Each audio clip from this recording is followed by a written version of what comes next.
Hanya karena merasa seru, gadis bermasalah ini pun memecahkan kaca rumah orang asing. Padahal dia tidak tahu apa yang disembunyikan di dalam rumah itu. Adalah sesuatu yang seharusnya tidak dia sentuh. Dua remaja laki-laki dan perempuan baru saja kabur dari panti asuhan.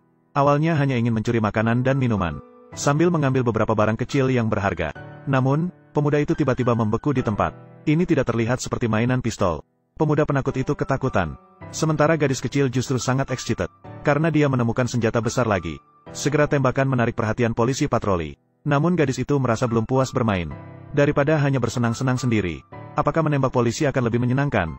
Polisi patroli yang belum mengerti situasi, dengan tergesa-gesa turun dari mobil, langsung meminta bantuan dari markas. Kemudian segera menghubungi pasukan anti-teror. Menurut tetangga dan polisi setempat, gadis bermasalah di dalam, seringkali merusak rumah orang secara sembarangan. Biasanya polisi hanya memberikan teguran lisan. Namun kali ini jelas-jelas berlebihan. Dan menghadapi pasukan anti-teror yang lengkap bersenjata, gadis itu justru sama sekali tidak panik. Dia dengan santai menyuruh anak buahnya mencari peluru di kamar. Hasilnya, si bocah ini malah dengan sukarela menyerah. Saat ini, senjata polisi khusus sudah mengarah ke target. Asalkan kapten memberikan perintah, mereka bisa segera menembak mati tersangka. Namun, hanya dalam keadaan terdesak. Polisi khusus tidak akan menembak seorang gadis. Untungnya, anggota yang menyusul dari belakang dengan cepat berhasil menangkap gadis kecil itu. Namun, masalah yang lebih besar datang bersamaan. Karena polisi khusus menemukan gudang senjata kecil di ruangan lain. Menemukan gudang senjata kecil yang dimodifikasi. Wow, persenjataan di sini hampir sebanding dengan tim polisi khusus. Dan yang paling berbahaya adalah, pemilik rumah ini sedang membuat pemicu besi tahanan otomatis. Dengan kata lain, bisa mengubah senapan AR menjadi otomatis. Sepertinya dia baru saja menyelesaikan transaksi. Sebuah tas besar penuh dengan uang tunai. Dibiarkan begitu saja di lantai. Betapa besar urusan anak ini. Polisi khusus sedang bingung di mana menangkap orang ini. Tidak disangka tersangka malah datang sendiri. Dan yang lebih menarik adalah, mereka bilang senjata dimodifikasi hanya untuk melawan hama. Kamu benar-benar berani mengatakan segala hal. Apakah kau benar-benar akan menembak tupai dengan peluru kaliber 50? Setelah beberapa tawar-menawar, kedua belah pihak telah mencapai kesepakatan pengakuan bersalah. Pria itu baru saja menjual 6 senapan serbu kemarin, 5 granat dan 1000 butir peluru. Dan tujuan pembeli ternyata adalah untuk membunuh gubernur. Waktunya untuk bertindak adalah hari ini. Dan pada saat ini, para pria ini sudah lengkap bersenjata. Mereka tiba di perkebunan tempat gubernur tinggal. Pengawal pribadi sama sekali tidak bisa menghadapi mereka. Perkebunan yang begitu besar. Ternyata gubernur hanya diberi 2 pengawal. Tidak cukup untuk menghadapi para penjahat. Sebenarnya tujuan para pria ini sangat sederhana.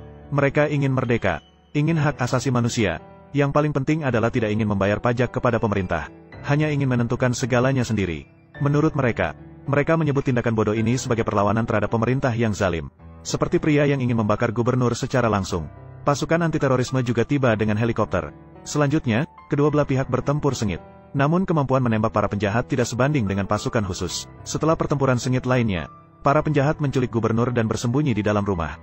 Ada pintu yang goyah yang menutupi sebagian pintu masuk. Dan memasang bom jebakan. Semua sudah siap. Hanya menunggu pasukan anti-terorisme datang. Tapi kali ini tim 20 menjadi cerdik. Menggunakan teknologi dan tindakan tegas. Penutup telinga kecil seperti itu. Kemudian melemparkan beberapa granat asap. Selanjutnya adalah giliran senjata ultrasonik. Harus diakui, barang ini benar-benar berguna. Tidak menyia-nyiakan satu peluru pun. Dan berhasil menangkap 3 perampok. Aduh, sudah terlambat bicara. Malah menembak sekali. Tapi tidak masalah. Tidak berbahaya. Pasukan anti-terorisme di sisi lain juga melihat granat tangan. Dan memberi tanda. Sehingga dapat menghindari tembakan tidak sengaja. Akhirnya hanya tinggal 2 perampok yang berjuang sekarat. Setelah menyingkirkan perampok keempat, pelaku utama yang berhati-hati berhasil melarikan diri. Tim kepala Hong terus mengejar. Kita bicara tentang bom perangkap selevel ini. Sungguh berani menggunakan ini. Harus diungkapkan. Keberanian Hong benar-benar besar. Kalau korek api jatuh dan membakar seluruh bangunan. Sang kepala pasukan anti-terorisme juga telah menyelesaikan tugasnya. Mari kita fokus pada batu besar. Kita akan melanjutkannya besok.